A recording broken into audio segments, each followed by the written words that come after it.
పుట్టదరులను కటకటాలకి వేయము, దైవమా కాపాడుమా.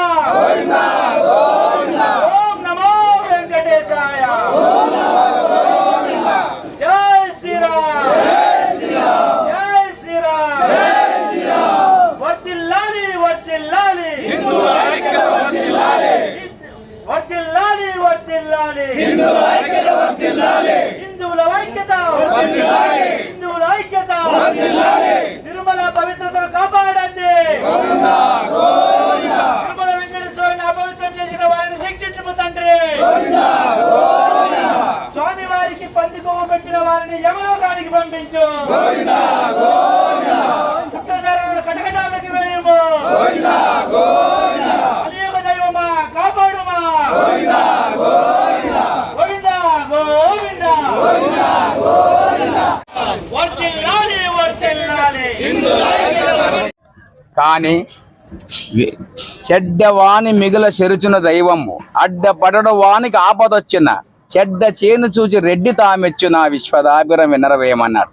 చెడ్డవాన్ని దేవుడే చెడుపుతాడు. అది వారికి ఆల్రెడీ అర్థమయ్యే ఉంటుంది.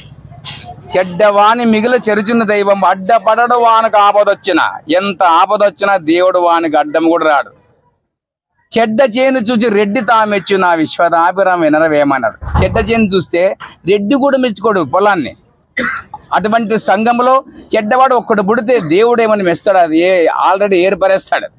దుష్ట శిక్షణ శిష్ట రక్షణ చేసిన వాడు ఆ పరమాత్మను మోసం చేయడం మైండ్ మనలో కలిగితే దారుణానికి ఒడిగట్టినట్లే. అటువంటి దారుణానికి అందుకంటాడు వేమన, రాజు తాగుపోతైతే మంత్రి తిండిపోతే అవుతాడు, మంత్రి తిండిపోతే సైనికులు తిరిగిపోతలు అవుతారు, ఏనుగులు గుర్రాలు ఎలగుల పిల్లలైతే పనికి మాలినమవుతాయి. అందుకే యథా రాజా తదా ప్రజ అంటాడు. పేరు ధర్మారెడ్డి, కానీ యాక్చువల్గా దాన్ని ముందుగా ఆచరించాల అధర్మారెడ్డి అవుతుంది అన్నమాట. అందుకోసమే ధర్మము పేరు ధర్మరాజు పెనువేపు చిత్తురా అన్నాడు వేమన ఒక దగ్గర. అందుకోసమే ధర్మాన్ని పెట్టుకుని అధర్మంగా పరిపాలించేటువంటి వారిని నిజంగా శిక్షార్హులే.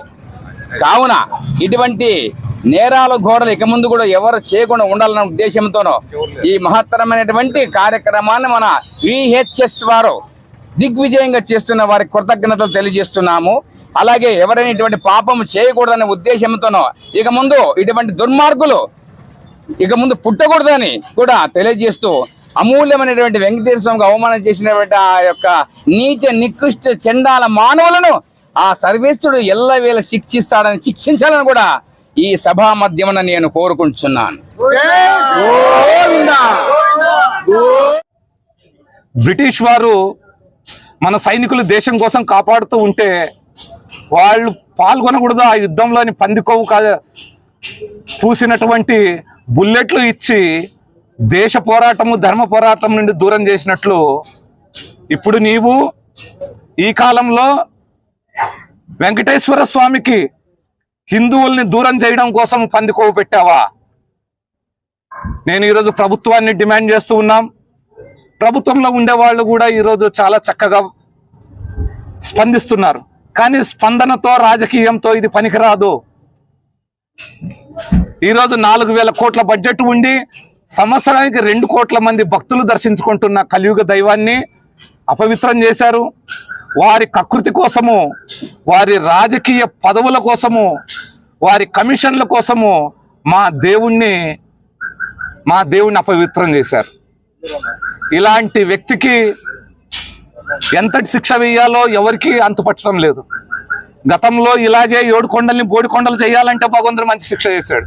అప్పటికైనా బుద్ధి రావాలిగా. ఇంకా ఇప్పటికీ రాకపోతే హిందువులైతే మీరు ప్రతి ఒక్కరూ ఆలోచించుకోండి.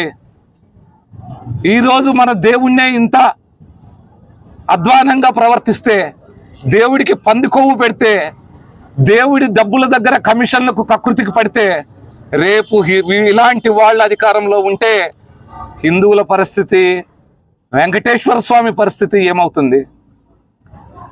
గతంలో ఏదైతే విదేశాల నుండి వచ్చిన దురాక్రమణదారులు బాబరు ఔరంగజేబు కూడా చేయనటువంటి గొప్ప పాపాన్ని నువ్వు చేస్తేవి, చెప్పుకోవడానికేమో గంగలో మునిగితివి. ఇలాంటి నాటకాలు ఇంకా హిందూ సమాజము నమ్మదు కాక నమ్మదు. ఆ పదవిలో ఉన్నటువంటి యథా రాజా తదా ప్రజ అనేది సూక్తి ఉంది. ఈరోజు తిరుపతిలో ఏదైతే తప్పు జరిగిందో, తిరుపతిలో ఏదైతే అపచారం జరిగిందో, వెంకటేశ్వర స్వామికి ఏదైతే మీరు ద్రోహం చేశారో, దీని నుండి గత ముఖ్యమంత్రి జగన్మోహన్ రెడ్డి తప్పించుకోలేరు. ఎందుకంటే మీరే అప్పుడు రాజ్యాన్ని పాలిస్తున్నారు. మీ కనుసన్నల్లోనే అక్కడ యంత్రాంగము పరిపాలన నడిచింది. కరుణాకర్ రెడ్డి ఒక నాస్తికుడు, తన కూతురి వ్యవహారాన్ని హిందూ మత పద్ధతులు కాకుండా వేరే మత పద్ధతుల్లో ఆచరించారు. అలాగే అక్కడ ఉన్నటువంటి ధర్మారెడ్డి ఇప్పటికే అంత పాపాన్ని అనుభవిస్తూ ఉన్నాడు. అయితే కూడా ఇంకా ఇప్పటికీ బుద్ధి రాలేదు. మేము ఈరోజు ప్రభుత్వాన్ని కోరుతుండేది ఏంటంటే, ఈ విషయం పైన విచారణలు, ఎంక్వైరీ కమిటీలు అనుకుంటూ కూర్చుంటే హిందూ సమాజం మిమ్మల్ని కూడా క్షమించదు. ఈరోజు ఏదైతే సీఎం చంద్రబాబు నాయుడు గాని, డిప్యూటీ సీఎం పవన్ కళ్యాణ్ గారి మంచి మాటలు చెప్తే అక్కడికి హిందువుల ఆక్రోశము, దేవుడికి జరిగిన అపచారం అక్కడికి ఆగిపోదు. వెంటనే ఎవరైతే ఈ చర్యకు పాల్పడ్డారో దీని వెనక ముఖ్యంగా అయితే కరుణాకర్ రెడ్డి, తర్వాత ధర్మారెడ్డి, ఈ ఇద్దరు ముఖ్యమైన వ్యక్తులు ఈ ఏదైతే జరిగిన అపచార కార్యక్రమంలో. దీని వెనక ఉండే పెద్దలు ఎవరైతే ఉన్నారో ప్రతి ఒక్కరిని యావత్ హిందూ సమాజము నమ్మకం కలిగే విధంగా, మా నమ్మకాన్ని మీరు నిలబెట్టుకునే విధంగా వారిని శిక్షించాలని విరాట్ హిందుస్థాన్ సంఘం నుండి నేను కోరుతున్నాను. అయితే హిందువులు కూడా ఆలోచించాలి. ఈ రాష్ట్రంలో 85% పైన ఉన్నటువంటి హిందువులకి ఇలాంటి అపచారం చేస్తున్నాడు. స్వామివారు కేవలం ఆంధ్రప్రదేశ్కే పరిమితం కాలేదు, కేవలం భారతదేశానికే పరిమితం కాలేదు. ఈరోజు భూమండలం ఎంత ఉందో అంతవరకు స్వామివారి ప్రభావం ఉంది. ఈ విశ్వం ఎంత ఉందో అంతవరకు స్వామివారు కాపాడుతున్నారు. అలాంటి వెంకటేశ్వర స్వామి దగ్గర మీరు సెట్టింగులు చేసి, నాటకాలు చేసి హిందువుల్ని మోసం చేశారు. దాని ఫలితాన్ని మీరు అనుభవిస్తూ ఉన్నారు. అయితే ఈరోజు ఏదైతే పంది మాంసం అనే పంది యొక్క కొవ్వుతో మీరు ప్రసాదాలు దేవుడికి పెట్టారు, అక్కడ వస్తున్నటువంటి కోట్లాది మంది హిందూ భక్తులకి మీరు పెట్టారు. అపవిత్రుల్ని చేయాలనే మీకు నమ్మకం ఉండకపోవచ్చు, హిందూ ధర్మం మీద మీకు నమ్మకం ఉండకపోవచ్చు, వెంకటేశ్వర స్వామి పవిత్రత మీద. అయితే మీకు ఉండే పైత్యాన్ని మా హిందువుల పైన రుద్దడము, మమ్మల్ని వంచితులుగా చేయడము ఇది మహా ఘోరమైన పాపము. అయితే ప్రభుత్వాన్ని కోరుకోవడమే కాకుండా మేము స్వామి వారిని కూడా కోరుకుంటూ ఉన్నాం. స్వామి, దీనికి సరైన శిక్ష నీవే వేయాలా.